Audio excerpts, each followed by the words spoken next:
good, everyone? It's your boy Nazi with another video for the channel. Welcome back to DMV Sports Zone, and this is the video that I'm most excited about for a lot of reasons. One, I've always been a Lamar Jackson fan since his college days at Louisville. Two, this topic was really why our Twitter blew up last week. We had a tweet, relatively, right? We're not talking about like thousands of likes, all that. Just talking about relatively. And a lot of people left comments, both good or in agreement and disagreement with my take. The tweet pretty much read exactly word for word. Well, I wouldn't say word for word, but preferring Sam Howell after 11 completions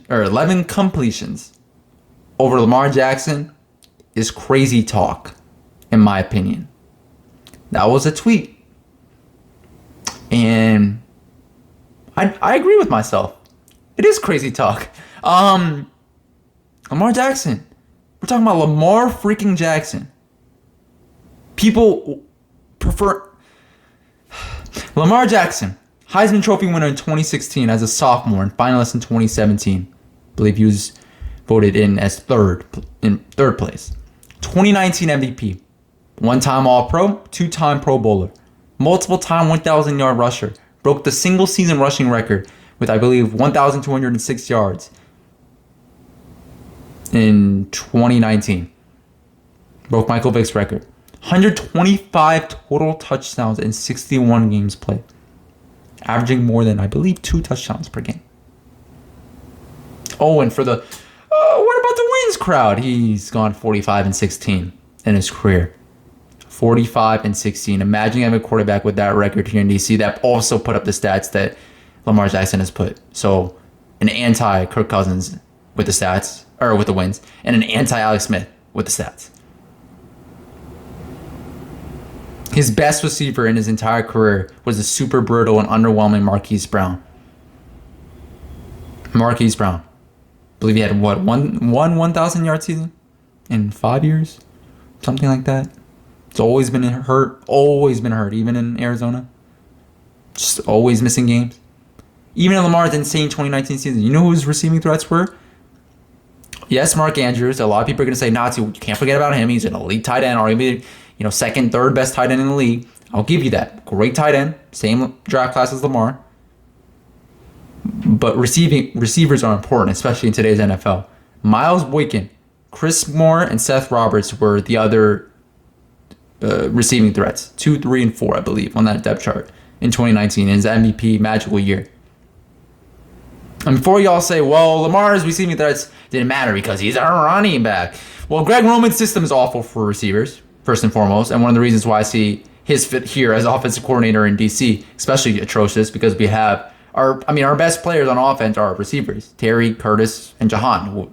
You guys know how I've been on Jahan Dotson and since the draft, really. After draft night, and really as I woke up the next day, right after being a little let down by not drafting Kyle Hamilton, who was my number 1 prospect, and rightfully so. Look what he's done in Baltimore this year. Am I right? But yeah.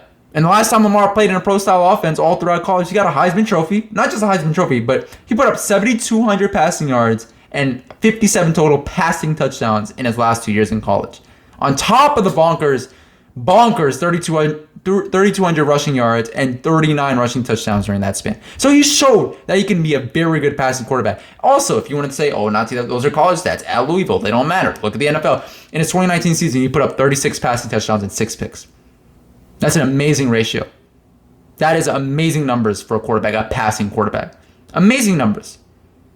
He's shown that he could do it. And that was his age 22 season. I'll get to the youth aspect about Lamar Jackson a little bit later. But 22 season. He put up those stats.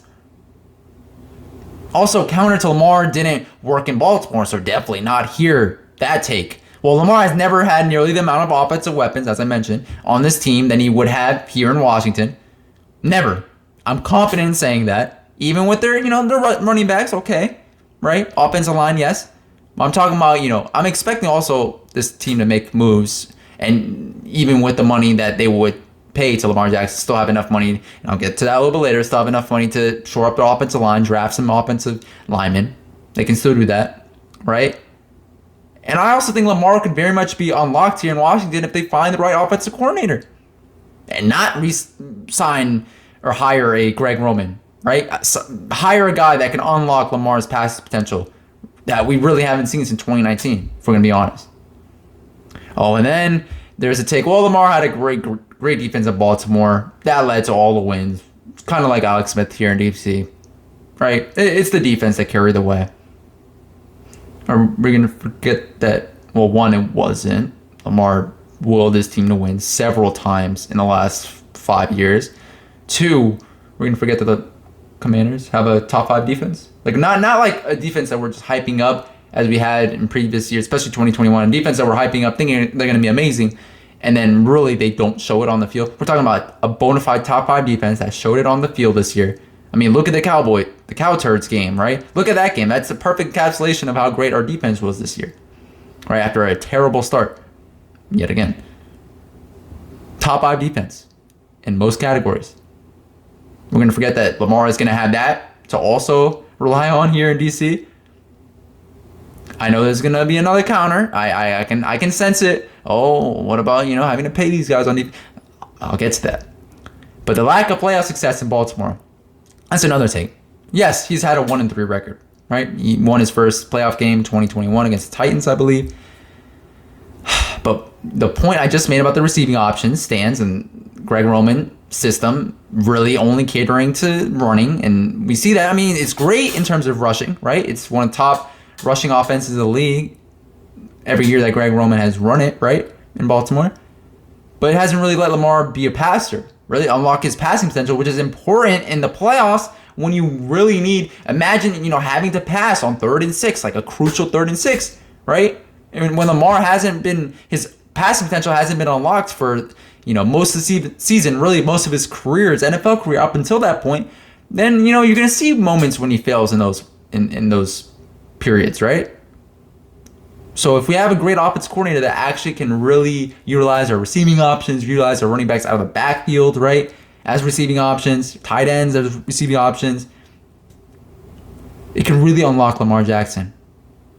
And unlike good old Kirk Cousins, who I mentioned a couple videos prior, who's had a 1-4 playoff record, Lamar Jackson's only 20. He just turned 26 2 weeks ago.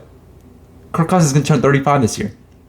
We're talking about someone who is not going to change in Kirk Cousins, who's incapable of changing because of his age and just the way he plays, versus a guy in Lamar Jackson who I think is very capable of changing at only 26 years old. Young guy, right? And he's already developed a lot up until this point. And I can see him continue to develop. He's not even in his prime yet.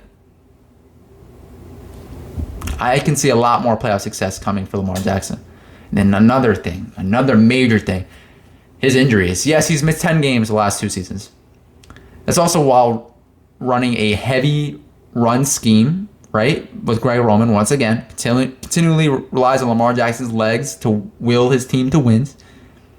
But again, Lamar has shown that he can pass at an elite level in this league. 36 touchdowns, 6 picks just in 2019, age 22 season. If we bring a guy like Thomas Brown, right? I believe the Rams tight ends coach, assistant head coach, or another just pass leaning, pass heavy guy, or not even a pass heavy guy, but someone who could actually craft a legit pass offense, right? Because our rush offense, I believe, was like 12th this year. It wasn't bad. It wasn't bad with Brian Robinson, who another guy I was high on in my draft recap, right? And Antonio Gibson was doing some good things as well. Our rushing offense wasn't bad. It's our passing offense, which is kind of crazy because we had all those 3 options, but it was because of the quarterback position, which is why Lamar Jackson would be a great fit here because he would solve the quarterback position for years to come. We're talking about a 10, in my opinion, 8-10 year guy here in DC if he comes here, right? Because I do think we'll resign him down the line. So, yeah, yes, he's been injured, but he's only 26, right? And another thing we can't forget, we'll still have Howell. I'm not saying trade or release Howell. We'll still have him.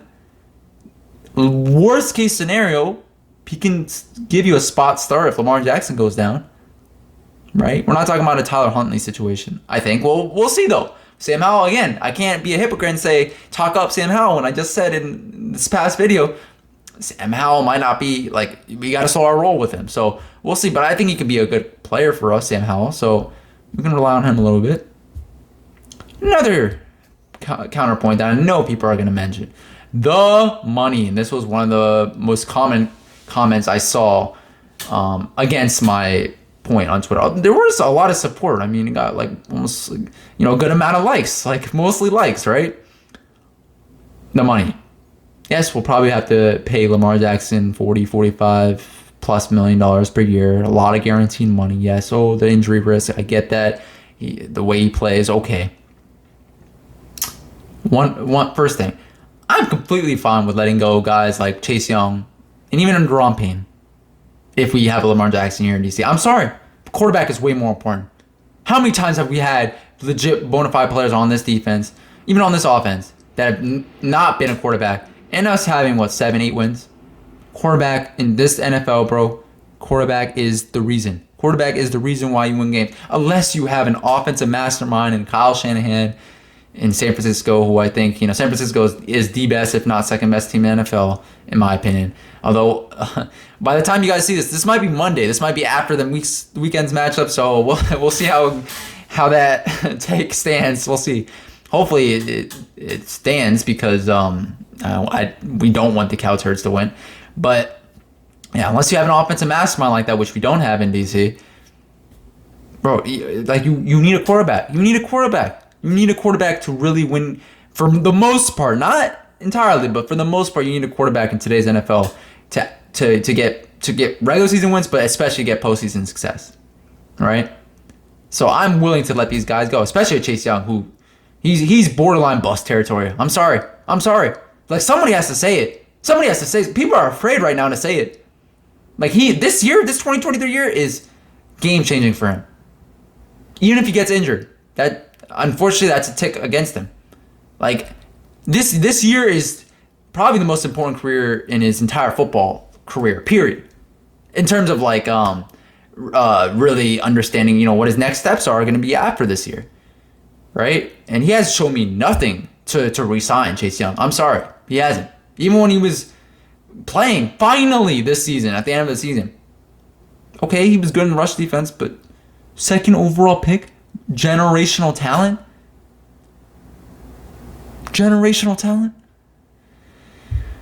We also, another point people are forgetting, we should also have upwards of $60 million in cap space if we rightfully let go of Carson Wentz. If we let go of Logan Thomas. If we let go of, I think Tyler Larson was another guy. Just make some really wise cuts, right? Restructuring some contracts. We can have $60 million in cap space this year. We can definitely give Lamar Jackson his money. Potentially could even sign Deron Payne on the franchise tag. A lot of people are going to say, oh, we'll go over the cap then. No, guys, it's 2023. How many times have we seen NFL teams, if they want a player, they want a player so much, they're going to find a way to have that guy on their roster despite the money. Money is money at the end of the day. I get it. Cap space is cap space. NFL limited cap. I get that. But NFL teams have time and time again maneuvered their way around the salary cap. Why can't Washington? Why? You're telling me Washington can't do that? Because of their front office and how it's been in years. That's no excuse. They can do it. So don't give me that excuse. Oh, cap space, 60 million. Like, we'll have enough cap space to sign a Lamar Jackson if this team wants him. That's the big if. If this team wants him, right? Also, look at guys like fellow MVP-like players and Patrick Mahomes, Josh Allen, putting up wins, generating tons of success. In Allen's case, still having a stacked roster even while getting paid all his money, right? It's possible. You can still pay guys a lot of money. I know there's a narrative going out, especially on Twitter. Oh, like if you give players a certain amount of money, right? I think there's a threshold. It's like $28 million plus. There's a correlation with those teams not having a lot of success. But in today's NFL, well, that may be the case in some circumstances. And a lot of circumstances, like the Patrick Mahomes, like the Josh Allen circumstance, you can give these guys a lot of money and still find playoff success because quarterback is the name of the game, man. Especially in this organization. Imagine this fan base having a quarterback, a stable quarterback, an elite quarterback, not just a okay option that we keep around here for 5 years. I'm talking about an elite quarterback, right? Lamar Jackson's the guy. He's a guy. And I didn't even mention this. He's a great guy. Like, in terms of how his teammates, at least, have cared about him, have rallied around him. Gives a lot of the Taylor Heineke sort of effect, right? But also you couple that with elite quarterback play. Like, Lamar Jackson is a great guy to bring here in this locker room, right? I don't know why people are so afraid because he's injured. Like, the way, guys, like, I literally list out all the reasons why Lamar Jackson here in DC would be a great fit. So, in summary, should bring Lamar Jackson here to be the quarterback of our future. Just be down the road, right, from where he played in Baltimore, M&T Bank Stadium. I will end off by saying this. I'm like 80% confident this is not going to happen. I'm a realistic fan, guys. I know it's like, Nazi, you say all that just to say this at the end. I get it. But I'm also, again, a realistic fan. 80% chance this is not going to happen. Because this coaching staff, this organization, too scared to make such a move. Too scared. Too scared to make such a move. So I'm not expecting this to happen at all. But a man can dream. A man can dream. Don't hate on the dream.